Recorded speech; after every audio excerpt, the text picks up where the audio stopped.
I'm Tom Vasel, and today we're going to take a look at 6 good games. I do a lot of videos where I take a look at 6 games I play, so you don't have to. These are 6 games I think you should check out. 6 fun games, and so we're going to get started with them. Here we go! First, we have Dice and Slice. This is a roll and write game where you're going to be rolling dice and then slicing up a pizza. Oh, I do like slicing pizza. I like eating pizza. And that's what this game does. The first thing we need to talk about in this game is that the box turns into a dice tower, which is okay. I mean, it makes storing the game a bit more of a pain in the neck since the stuff can come out here. I'm a big fan of dice towers, hence the name of the show, and even I started rolling the dice on the table after a while. So what you're doing in this game is you are rolling things into a slice. On a player's turn, they're going to roll these 2 dice, and they're going to pick one of the dice, and everyone else will take the other die. And you're going to draw lines here. So if you look closely at the die, you'll notice there's a grid on it, and it's going to be filled with dots. Now, some of them are connected by lines, but that doesn't really matter. And the reason I say it doesn't matter is because whenever you draw dots on a board, so let's say I draw this shape here on the board and connect it with these things, and then later on I roll this die here, and I draw it like this. Whenever you have 2 dots orthogonally next to each other, you need to draw a line between them. You're required to do so. What you're doing is you're slicing the pizza. You never draw a line diagonally, and you're trying to cut your pizza up into rectangular or square shapes. So here, for example, is a finished pizza, and you can see all the different shapes, but they're all squares or rectangles. And that matters because at the end of the game, and the end of the game happens when someone finishes their pizza, you're going to score for each shape. Each single square is a point. But if you get a 15, you can't be bigger than 15, you get 36 points. Also, when you make a shape, if you're the first person to enclose, for example, 2 pepperonis in one shape, you get 20 points. If you are the first person to get one of all 3 toppings, you get 40 points. So you're going to get these bonus points plus the points for all these, and whoever has the most points is the winner. Okay, I don't really care, like I said, about the dice tower, but it's neat that it's, I guess, in there. Although, like I said, it does have a problem. I keep losing stuff out of this box. The pencils fall out every once in a while. But Dice and Slice is a weird game when you first play it because you roll the dice and you're placing dots, and you could easily place dots and start slicing pizza immediately, but you don't want single squares. You want big pieces. And you also want to enclose pieces. You have to always draw at least 1 dot. But if a thing shows, 5 dots on it, and I draw just one of those dots, and the other 4 dots are already on my board, so they kind of cancel out. That's fine. I might get exactly what I want. But someone who's playing faster than you might get ahead and win. And I like that. It's not complicated, and it's neat. It takes a bit kind of to wrap your mind around. Your slices are always squares or rectangles, and if you put 2 dots next to each other, you need to immediately connect them. But once you get it, I think there's some interesting ideas in this one a lot. This felt interesting and unusual and fun for me. I give this a 7.5. Nice theme. I like everything. Just a minor flaw in the production. Flip7 says, the greatest card game of all time. Not true. But I do admire, I admire its spunk in saying that. This is a very, very simple game in which you're going to push your luck. Flip7 is made up of cards numbered from 0 to 12. There are 12 12s. There are 9 9s. There are 8 8s. There is 1 1. And there's also 1 0. There's also going to be some orange cards, special cards in the deck, as well as 3 cards that give you special actions, free, second chance, and flip 3. On a player's turn, one person deals cards, everybody. They deal 1 card to each player. After that, a player can either say, hey, deal me another card. Woohoo! As long as that card is different than any card that they have, they are fine. But if you ever get 2 cards with the same number, boom, you're out. You can stop at any point and bank your points. And you're trying to get over 100 points here. You're trying to score points, get as many points as you can, but you can stop at any point in time. And actually, you're trying to get 200 points to win the game. These orange cards also give you points when you draw them, but they don't count against you for busting because there's no duplicates in them. And there's also even one that's times 2. When you get a special card, a second chance, allows it so that if you ever draw, let's say I have a 9 and I draw another 9, instead of taking that 9 and a second chance go away. They're great. A flip 3 you can play on anybody, including yourself, and that person has to immediately draw 3 cards. And a freeze takes someone out of the round, including yourself, and basically they just score the points that they have at this point in time. It's called flip 7 because if you get 7 cards of these number cards out in front of you that are different, and you stop and you don't bust, you'll get a bonus of 15 points. In between rounds, you just add the points, and once someone gets a 200, they win. Flip 7 gets a 7 from me. I enjoy it. It's fun. Now, you might think it gets a much higher score from me, if only because I play it so much. I play it so much, though, because this game just works everywhere. It is so easy to pull out and play. I played it with my entire family. I play it with random people I've met at conventions. I could play this with people who don't play many games at all because everyone understands the idea of pushing your luck. This does a simple thing. In fact, there are kids' games that do similarities, but this works with kids. And so, yeah, it's going to get kind of samey if you play this 4 or 5 times in a row, but this is definitely a game you could bring out. This is a game you could play at a dinner table before eating while you're waiting for the food to arrive at a restaurant. You're just throwing cards out. I wish it came with some sort of way to keep score, like a pad of paper or something, but yeah, I mean, you can just keep scoring an app or something like that. But it plays very easily. It's easy to teach. And when someone hits that 7 different cards and then they're times 2 or something, it's pretty amazing. Everyone, I don't know that there's going to be a lot of people who love the game per se, but everyone likes it. And that's always a good thing to have in a game. This is one of those ones that, you know, if I'm traveling and I'm meeting people I don't know, I like to carry this one with me. Flip 7. So I didn't really know what to expect from Whispering Woods. I looked at the back of the box and it showed animals moving on tiles. Okay, so I gave it a play and then I learned the rules like this. Each player gets a set of animal pieces of their color. So there's all kinds of things. You got frogs and rabbits and so on. You'll get 1 starting tile that you put in front of you. And then there's going to be a market of 6 tiles out here. So on your turn, you're going to take tiles from this market. You'll refill it to 6 if you need to. And you can place these tiles next to other tiles that you have. You can take 2 of them, or you can take 1 market tile, you flip it over like that, and put 1 of your pieces on it. Now, what you're trying to do is you're trying to put market tiles out that you can complete on a future turn. So what I could do, let's say I have this purple here, and a gray here. So look at this market tile. It needs 2 purples and 2 grays. So if after placing, I can say, hey, 2 purples and grays. So I move it purple, purple, gray. I move my piece. I take this piece, and it's going to be worth 6 points at the end of the game. The piece where I end up now becomes another mission tile. And in fact, if let's say this mission tile is 2 yellows and 2 reds, let's say there was 2 yellows and 2 reds in play, I could keep moving and do another one. Again, this would come off in this new one. And you can do multiple combos. And in fact, if you do combos, you'll take 1 of these combo cards, which are worth, if I do a 5 combo, that's worth 12 points at the end of the game. And I can even do it with different ones. You can't split this in half. Your starting tile is a little bit different. It just says 1 color, then another, then another, then another, then another, then back to the starting color. And that's pretty much it. You're going to keep going till someone gets a certain number of missions completed based on the number of players. You'll score points for all the missions that you've done. You lose 1 point for each mission you haven't done.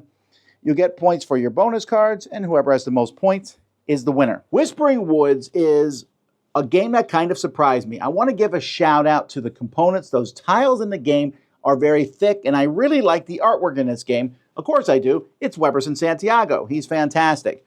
The idea here, there's a lot of pattern building games out there. So in this one, when I first played it, I was like, okay, so I put 2 greens and a yellow, then I move and score points. But then I realized the combos, and so you have fun trying to set up a 3 or 4 combo, maybe even the 5 combo. Of course, other people might end the game before you do that, so you gotta be careful. But it's interesting. I like if I move this piece here, then I get that one, I flip it, then I can move back over here, I do that. I like that. And honestly, if you like the combo-rific part of that, you're going to enjoy the game, but not everyone's going to like that. You could ignore the combos and just keep doing them, but I think if you ignore the combos, you may not do as well. So a beautiful production, a nice twist on pattern forming, which I'm frankly getting tired of pattern forming. This one felt unique and different. I'd give Whispering Woods a 7.5. Àiyé is an interesting Brazilian game that I really didn't know much about. I saw the cover and the cards and everything, and the theme is about building harmony amongst people. It's whatever. This is a game that mixes sort of not deck building, but tableau building and Mancala. Mancala being very popular. Let me show you. In this game, each player is going to start with their own set of starting cards here that are going to show moons or suns. It's set up basically in this exact setup, and you have tokens underneath them. What a player is going to do on their turn is they're going to pick up a group of tokens. You can pick up any group you want and drop one off at each succeeding card. You just keep wrapping around. The last card that you land on, you'll activate all those cards. So in this case, I would get 2 moons tokens there. Next turn, I could activate this one and go 1, 2, 3, and then I would get 1 sun token here.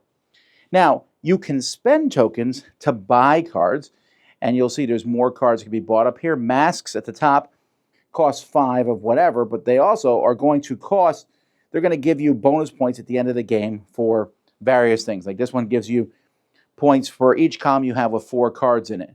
When you buy a card, you'll place it in one of your columns, making that column better, and more actions will go off as you place it in that column. But also, if you place the 3rd or 4th card in a column, you'll have to pay extra. It's 1 extra disc to place the 3rd card, and 2 to play the 4th card. These cards do various things. Like this one lets you take an extra action. This one lets you move a disc from one spot to another. This lets you buy 2 cards instead of 1 on your turn. Then there's cards that you can put cards into council or activate your council. When you put a card into council, you'll take one of your cards and put it below the board, and you don't have any limit of cards down there, so when you activate your council, you could activate a whole pile of different things, and you can activate it from multiples of these. There are also cards that let you attack another player, which essentially means they have to turn a card in their highest column face down. At the end of their turn, they'll get it back, but they skip that column and don't have anything to do with that column on their turn, although there are symbols like shields to block that sort of attacking. And that's pretty much it. You're just going to play through as you play through these cards, adding, moving the Mancala type aspect. If someone gets 4 masks, it ends the game, or if someone has 18 cards in total, you will then score points. Now, as the game goes by, you're able to move cards from one column to another, and you can have fewer columns. But if you have too few columns, you'll lose points at the end, while if you have a lot of columns, you'll get more points. But of course, fewer columns lets you activate more things as the game goes by and run a smoother ship. So that's up to you. Most points is the winner. The base part of this game is really fun. Pick up a thing, 1, 2, 3, 4, take the actions. But it's interesting. I've never seen a Mancala game before where you spend your Mancala pieces. And in fact, you could even run out of pieces. They have a rule for that. You get a couple pieces and that's your turn. But as time goes by, you spend pieces and you get cool cards. Then you need to activate spots that give you more pieces. Do you want a long row, which gives you more points at the end of the game, or do you want that short row that you just keep building cards quickly, a 4 column, a 4 column, a 4 column? It's really fun. It's such an interesting, unique game. My concern, and I give this game a 7 because I like it, I think it's fun. I can't go much higher than that because I do think that games after a while will feel the same. There's different ways to score with masks and there's different cards, but there's only so many combos. But it is interesting and it does feel refreshing in a world where there's a decent amount of Mancala games. This one feels different than those. There's a decent amount of tableau building games, and this feels different than those. The theme and the artwork all looks really nice. So it comes together in a very unique and interesting way, and I also think the game scales well. Playing 2 players is nice back and forth, but with 4, I also enjoyed it. So check out Àiyé. Magic Maze Tower, I believe, is the 4th product in this line. We had Magic Maze, and then we had a Magic Maze on Mars or something like that, and there was a kid's version. This is Magic Maze Tower standalone. This one here says, hey, no stress on the back. There's no timer. Magic Maze had a timer. This one also has, this one is very easy, and in fact, you're encouraged to play it solo because this Magic Maze Tower, more than any of the other games, is about solving puzzles. And to that end, in here, you're going to get a bunch of puzzles to solve, and look how many there are. That is quite a few. Here, let me show you. So you'll play through a scenario, and it'll tell you how hard that scenario is, and each scenario will show you which of the different people you start with and where they start. So, for example, this one starts with the purple, and the orange, the green, and the yellow. There is a fifth character, the blue. And players are going to, if you're playing by yourself, it doesn't matter, you need to get them to the exits. Each player will have different directions. If you're playing with 2 players, you might have 2 directions each. If you're playing with 4 players, you might have 1 direction each. So if I'm the up person, I can move this yellow as far as I want. But if I don't have this one, I have to let someone else move that. Now you can communicate with one another fully, or you can play in a harder level where you can only point to spots on this board to communicate how to move. If you're playing by yourself, you're just trying to figure it out. Each of the different guys has a special ability. So for example, here's a spike pit. Nobody can go into it, but the yellow character can throw someone over a spike pit. So if the yellow character is here and the orange character is here, they can throw that orange character over the spike pit. There's also all sorts of different things that are going to happen. Sometimes you might have a key, and if someone has to be standing on this for someone to go through that door. Someone has to be standing on this for people to go through those doors. Sometimes there are ladders. If you're on one ladder, you can jump to another ladder across from you. Sometimes there's one-way arrows. You can't move against them. The orange character is the only person small enough to go through these spots here.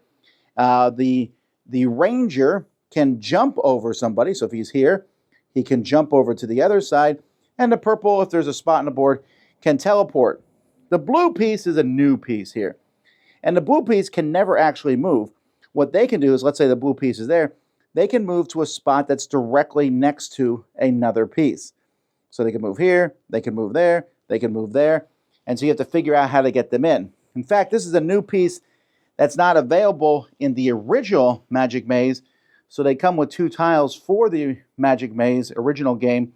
So if you want to add in the new piece, you can. Now these tiles come in sets. So this is set 2, for example. When you're done with this set, you will turn all the cards over.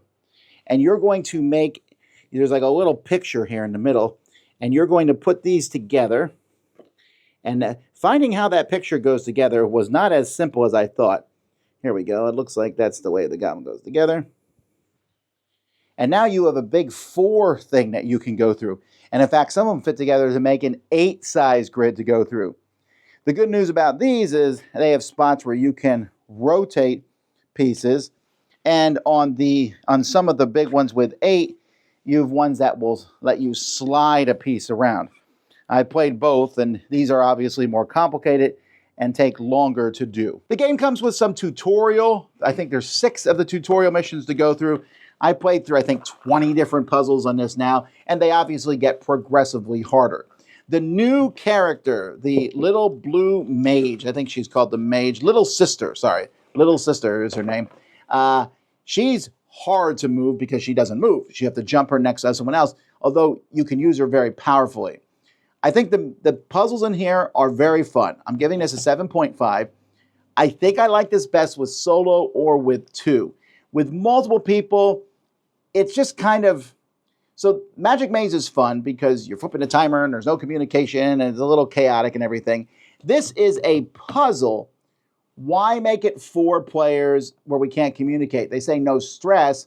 Well, there is stress because the stress is a lack of communication. So 1 or 2 people working together, because with these puzzles, there is, as far as I can tell, usually only one right way. There might be multiple right ways sometimes in a puzzle, but usually only one right way, and you have to figure that out. That's it. But it does do well. The art on these is fantastic. If you look closely at each of the boards, there's a Where's Waldo vibe. Every board has different artwork. It's a fantastic product. If you're looking for like a puzzle type thing, like a think fun thing, I really enjoy this. And even though I said, you can play it solo and it works well, the 2 is nice because you're just you moving 2 different ways, and that's fun. And it is, of course, a nod to the original Magic Maze Tower. I haven't tried the Little Sister in Magic Maze, but there's also that if you want to add another character and make that game more robust. So Magic Maze Tower. Finca here. This is a reprint from Pandasars with a beautiful cover here. Finca was nominated for the biggest game in the world, the Spiel des Jahres, years ago. And it is a game in which you're moving around a rondel and collecting fruits and other resources on the island of Mallorca. and then you want to be the most successful farmer by delivering them. So you have a random rondel here at the beginning of the game that you'll have your different little pawns on. Number of pawns is based on the number of players. On your turn, you'll take one of your pieces. Let's say I'm yellow. I can pick this piece here. There are 2 dudes there. So I move him 1, 2. And then I get lemons. How many lemons do I get? 2 lemons. So you can see as the game goes by, if there's 4 people in a spot, I will move 1, 2, 3, 4. But where you land is what you get. Resources are limited. It looks like there's a lot of them. But if you ever need to take resources and there's not enough for you to take, everyone in the game has to discard all the resources and then you take them. When you pass one of these lines, you also get a donkey card, which you'll be able to use to deliver. And that's the other part of this game. On the board, there's going to be piles of tiles that want deliveries. This one, for example, wants 3 fish. This one wants 5 of the same thing. You can make 1 delivery on your turn or more, although the total number of goods you can deliver is 6.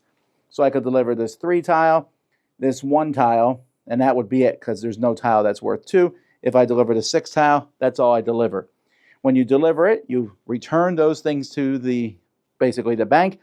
You get the tile, which is worth these amounts of points at the end of the game.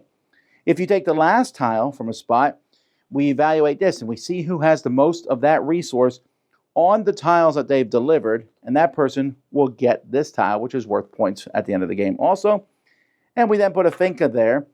A certain number of fincas on the board, depending on the number of players, will end the game. And then you just add up your points. You can also take one of these big point tiles. It starts at 7 and goes down. If you do a delivery worth 1, 2, 3, 4, 5, and 6. First person does that gets 7 points. Finally, there's a way to play with some optional tiles, which you can use once per game. If you don't use them, they're worth points, where you can do a delivery of 10 or higher at one point.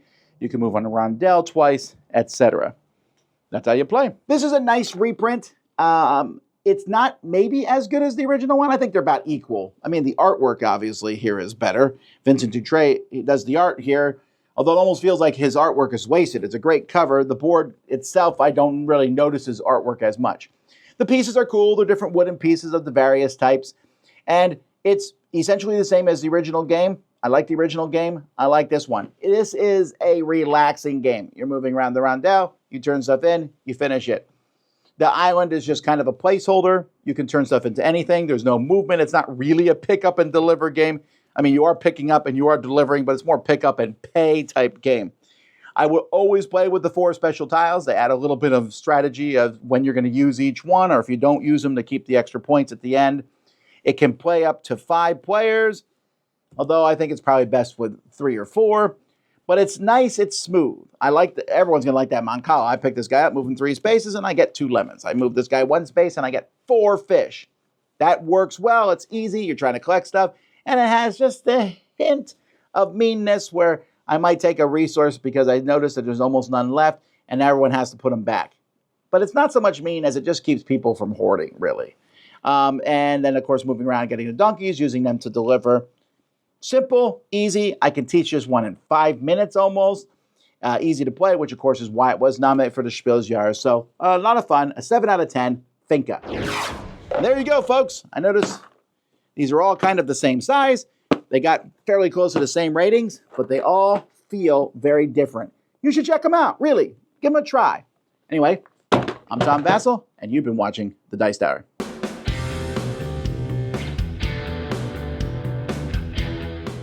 Hey everybody, thanks for watching another video from the Dice Tower. Hey, you want to learn more about us, communicate with us? We have a Facebook group, we have a Discord channel, lots of different ways to get involved with the Dice Tower. You can find that in our Linktree link below. So just click that, it will take you and you can communicate with us on Facebook, join our Facebook groups. There's lots of cool things that you can find and become part of the Dice Tower. Thanks so much for watching. I'm Tom Vasel.